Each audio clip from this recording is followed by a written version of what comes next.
보건복지부가 7월 16일 올해 하반기 업무 계획을 발표했습니다.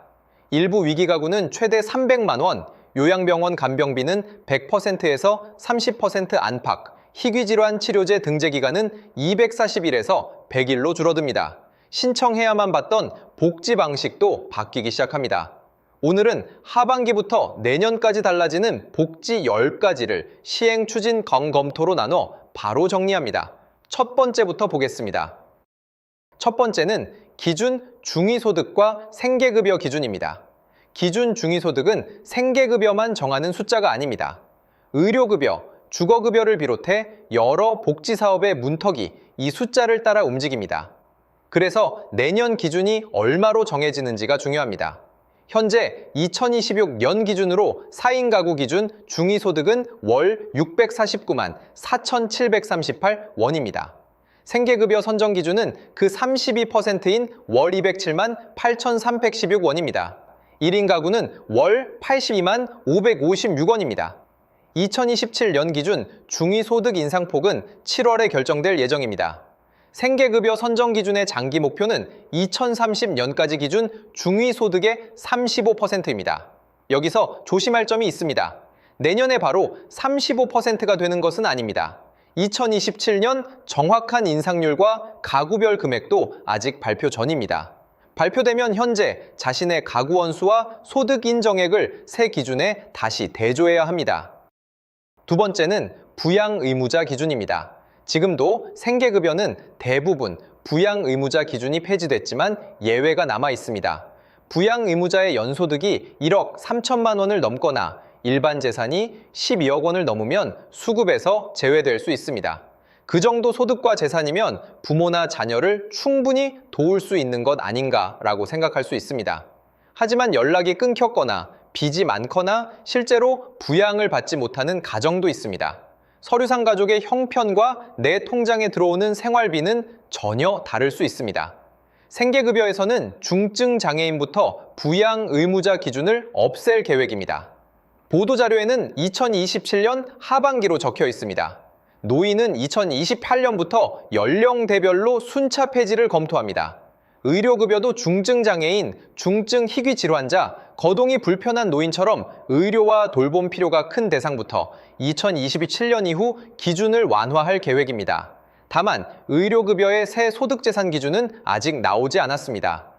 가족 때문에 탈락했던 분이라면 나는 예전에 안 됐으니 앞으로도 안 된다고 단정하지 말고 시행 시점에 주민센터나 129에 다시 확인할 필요가 있습니다. 세 번째는 그냥 드림입니다.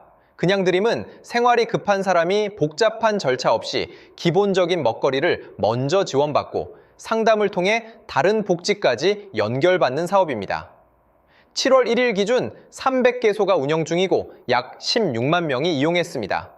이 과정에서 위기가구 2,922가구를 찾아 지원했습니다. 9월까지 전국 229개 시군구에 300곳이 넘는 사업장을 갖추는 것이 목표입니다. 가까운 곳에서 도움을 받을 수 있는 지역이 더 넓어지는 겁니다. 여기에 눈에 띄는 지원이 하나 더 있습니다. 신한금융희망재단과 협력해 약 1,000 위기가구에 생계비 등 최대 300만 원을 지원한다는 내용입니다. 다만 이 300만 원은 그냥 드림에 방문한 모든 사람에게 주는 돈이 아닙니다. 민간협력 과정에서 발굴되고 선정된 약 1,000 가구가 대상입니다. 전 국민 300만 원이나 방문하면 바로 300만 원으로 이해하면 안 됩니다. 당장 끼니가 걱정될 정도로 급하다면 혼자 버티기보다 가까운 주민센터나 보건복지상담센터 1, 이 구의 그냥 드림 사업장 위치부터 문의해 보십시오. 네 번째는 신청하지 못해 놓치는 복지를 줄이는 변화입니다. 지금 복지제도는 자격이 있어도 본인이 몰라서 신청하지 않으면 못 받는 경우가 많습니다. 정부가 이미 소득과 재산 정보를 갖고 있어도 다시 서류를 내야 하는 일이 반복됐습니다. 먼저 7월부터 기초연금 수급희망 이력 관리를 신청한 사람은 나중에 받을 가능성이 생기면 다시 신청한 것으로 간주합니다. 예전에 기초연금을 신청했지만 탈락한 뒤 수급희망 이력 관리까지 등록한 분에게 중요한 변화입니다. 장애인 연금처럼 소득과 재산을 조사해야 하는 다른 선별급여도 정부 보유 정보를 활용해 별도 신청 없이 조사하고 지급하는 방향으로 법 개정을 추진합니다. 아동수당, 부모급여, 첫만남 이용권처럼 출생신고와 연령으로 자격을 확인할 수 있는 보편급여는 2027년부터 최소한의 계좌 정보만 받아 자동 지급하는 계획입니다. 모든 복지가 당장 자동 입금되는 것은 아닙니다. 지금 확실히 시행된 것은 기초연금 수급 희망 이력 관리자의 신청 간주입니다. 본인이 이력 관리를 신청했는지 기억나지 않는다면 주민센터에 확인해 두는 것이 좋습니다. 다섯 번째는 위기 가구를 찾는 속도가 빨라집니다. 갑자기 빚이 늘거나 전기와 수도 사용량이 뚝 떨어졌다면 단순한 생활 변화가 아니라 위기 신호일 수 있습니다. 하지만 2달에 한 번 정보를 확인하면 이미 상황이 더 나빠진 뒤일 수 있습니다. 8월에는 금융 위기 가구를 집중 발굴하고 9월부터 위기 정보를 받는 주기를 격월에서 매월로 줄입니다. 단전과 단수 정보뿐 아니라 전기수도 사용량이 급감한 정보도 새로 연계합니다. 하반기에는 고독사 위험군 10만 명 발굴도 강화합니다. 2027년에는 읍면동 현장에서 소액 긴급 생계비를 먼저 지원하고 그 뒤에 사례 관리를 이어가는 방식으로 긴급 복지를 개편할 계획입니다. 지금처럼 심사가 끝날 때까지 무조건 기다리는 방식에서 급한 불부터 끄는 방향으로 바꾸겠다는 뜻입니다. 다만 얼마를 누구에게 어떤 기준으로 먼저 줄지는 아직 발표되지 않았습니다. 지금 당장 생계가 끊긴 분은 새 제도를 기다리지 말고 주민센터나 129에 현재 이용할 수 있는 긴급복지부터 상담해야 합니다. 여섯 번째는 가족 부담이 큰 요양병원 간병비입니다.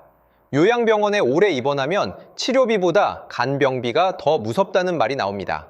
현재 간병비는 환자와 가족이 전액 부담하는 경우가 많아 한 사람이 아프면 온 가족의 생활이 흔들리기도 합니다. 2027년부터는 의료와 간병 필요도가 높은 환자의 요양병원 간병비를 급여화해 본인 부담을 100%에서 30% 안팎으로 낮출 계획입니다. 대상은 2027년 1만 5천 명으로 시작해 2028년과 2029년 3만 4천 명, 2030년 8만 5천 명까지 늘릴 계획입니다. 여기에도 조건이 있습니다. 전국 모든 요양병원, 모든 입원 환자에게 한꺼번에 적용하는 제도가 아닙니다. 의료 역량이 높은 요양병원을 선정하고 의료 요양 필요도가 높은 환자부터 단계적으로 적용합니다. 가족 중 요양병원 입원을 앞둔 분이 있다면 지금 병원을 옮기라는 뜻은 아닙니다. 세부 선정 기준과 대상 병원이 발표될 때까지 현재 계약과 간병 형태를 유지하면서 내년 적용 병원 명단을 확인해야 합니다. 일곱 번째는 희귀 난치 질환과 약값 변화입니다. 현재 희귀 난치 질환 산정 특례 환자의 입원과 외래 본인 부담률은 10%입니다. 올해 하반기부터 이 부담률을 단계적으로 더 낮추는 방향이지만 얼마나 낮아지는지는 아직 발표되지 않았습니다. 희귀질환 치료제를 건강보험에 올리는 기간은 7월부터 240일에서 100일로 줄입니다. 환자 입장에서는 꼭 필요한 신약을 보험으로 사용할 수 있을지 기다리는 기간이 140일 줄어드는 셈입니다. 8월에는 제네릭 약가를 15.7% 인하합니다. 14년 만에 조정입니다. 그렇다고 모든 사람이 약국에서 내는 돈이 정확히 15.7% 줄어드는 것은 아닙니다. 어떤 약을 처방받는지, 보험이 어떻게 적용되는지에 따라 실제 본인 부담은 다릅니다. 이번 숫자는 약의 공식 가격 조정폭으로 이해해야 합니다. 여덟 번째는 자녀나 손주와 함께 확인할 저소득 청년 지원입니다. 올해 하반기에는 저소득 청년이 취업이나 창업의 기초를 준비하는 자활 지원 기간이 6개월에서 12개월로 늘어납니다. 몇 달 배우고 바로 성과를 내라는 식이 아니라 준비 시간을 2배로 늘리는 변화입니다. 청년내일 저축계좌는 월 10만 원 이상 저축하면 월 30만 원을 추가 지원하는 내용이 업무 계획에 포함됐습니다. 다만 가입 연령과 소득, 근로 조건을 충족해야 하므로 가족이 대신 무조건 된다고 말하기보다 본인 조건을 확인해야 합니다. 2027년에는 부모와 따로 사는 30세 미만 저소득 청년에게 생계급여를 직접 지급하는 방안도 검토합니다.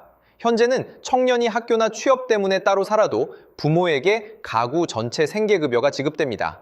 그러면 청년이 월세와 식비를 직접 감당하면서도 급여를 제때 나눠 받지 못하는 문제가 생길 수 있습니다. 이 분리 지급은 아직 검토 단계입니다. 확정된 제도처럼 미리 신청할 수 있는 것은 아닙니다. 9번째는 AI 복지와 돌봄입니다.